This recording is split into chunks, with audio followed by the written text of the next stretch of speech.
क्या आपने कभी सुना है कि कोई बादशाह अपना तख्त ओ ताज सिर्फ एक लोहे की सुई के लिए कुर्बान कर दे? सुल्तान इब्राहिम अधम, बल्ख का वो अजीम हुक्मरान जिसने एक रात महल की छत पर होने वाली एक अजीब दस्तक पर अपना सब कुछ छोड़ दिया। पूरी कहानी के लिए चैनल को विजिट करें और सब्सक्राइब करना न भूलें। दोस्तों, तारीख के सीने में ऐसे हजारों बादशाहों के नाम दफन हैं जिन्होंने सरजमी के बड़े टुकड़ों पर हुकूमत की, जिनके एक इशारे पर गर्दनें उड़ा दी जाती थीं। लेकिन आज हम जिस शख्सियत का जिक्र कर रहे हैं, उनका नाम तारीख के औराक में सोने के हुरूफ से लिखा गया है। सुल्तान इब्राहिम अधम, बल्ख के वो अजीम हुक्मरान जिनके दरबार की शान ओ शौकत देखकर दुनिया की आंखें चुंधिया जाती थीं।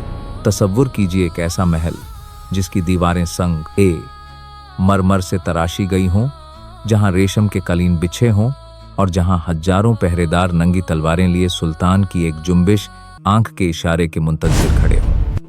लेकिन सुल्तान के दिल के किसी कोने में एक अजीब सी बेचैनी थी। आज की इस तवील दास्तान में हम उस मोड़ का जिक्र करेंगे जहां एक शहंशाह ने जमीनी हुकूमत को ठोकर मारकर रूहानी सल्तनत को गले लगा लिया। रात का आखिरी पहर था। पूरे बल्ख शहर पर खामोशी की चादर तनी थी। सुल्तान इब्राहिम अधम अपने मखमली बिस्तर पर लेटे थे, मगर नींद उनकी आंखों से कोसों दूर थी।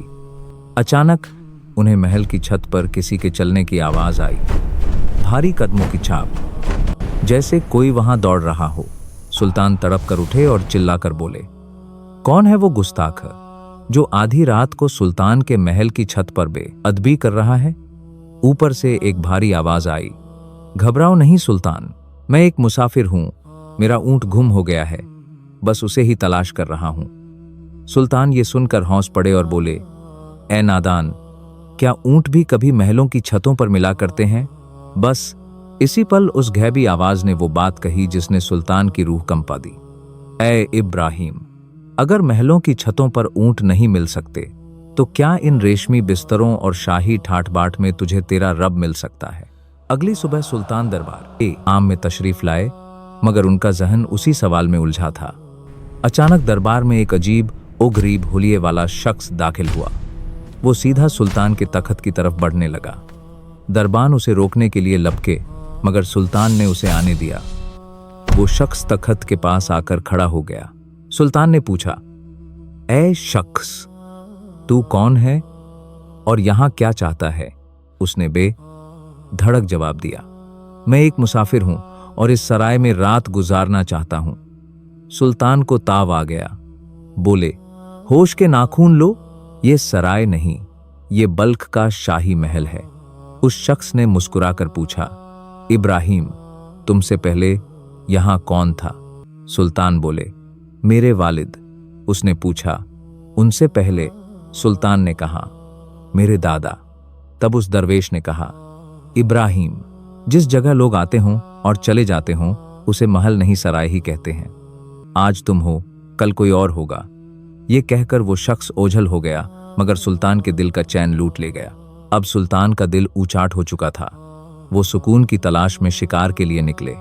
घने जंगलों में एक खूबसूरत हिरन का पीछा करते करते वो अपने लश्कर से बहुत दूर निकल गए। जब वो हिरन के करीब पहुंचे और कमान तानी तो कुदरत का करिश्मा हुआ। हिरन पलटा और इंसानी जबान में बोला, ऐ इब्राहिम, क्या तुझे इसी काम के लिए पैदा किया गया था? क्या तेरे रब ने तुझे इसीलिए दुनिया में भेजा था कि तू जबान जानवरों का लहू बहाए? सुल्तान के हाथ से कमान छूट गई। उन्हें हर तरफ से वही आवाजें आने लगी, इब्राहिम, जाग जाओ, वक़्त निकला जा रहा है। सुल्तान ने वहीं घोड़ा रोका, अपने शाही लिबास उतारे और पास ही एक चरवाहे को बुलाकर अपनी कीमती पोशाक उसे दे दी और बदले में उसका फटा पुराना कंबल ओढ़ लिया। उसी पल सुल्तान इब्राहिम अधम ने अपनी सल्तनत, अपनी औलाद और अपनी ऐयाशियों को हमेशा के लिए खैराबाद कह दिया और नंगे पांव सहरा रेगिस्तान की तरफ चल दिए। 20 साल तक इब्राहिम अधम ने इबादत और रियाजत में वक्त गुजारा।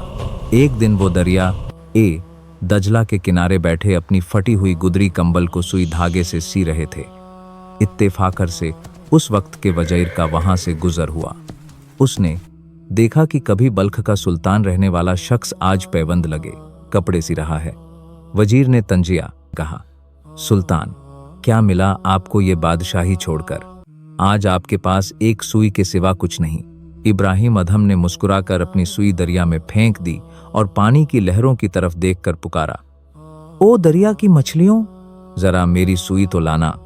कहते हैं कि उसी वक्त हजारों मछलियां पानी की सतह पर आ गईं और हर मछली के मुंह में सोने की एक सुई चमक रही थी। सुल्तान ने फरमाया, मुझे सोने की नहीं, मेरी वही लोहे की सुई चाहिए। एक नन्ही सी मछली वही पुरानी सुई लेकर आई।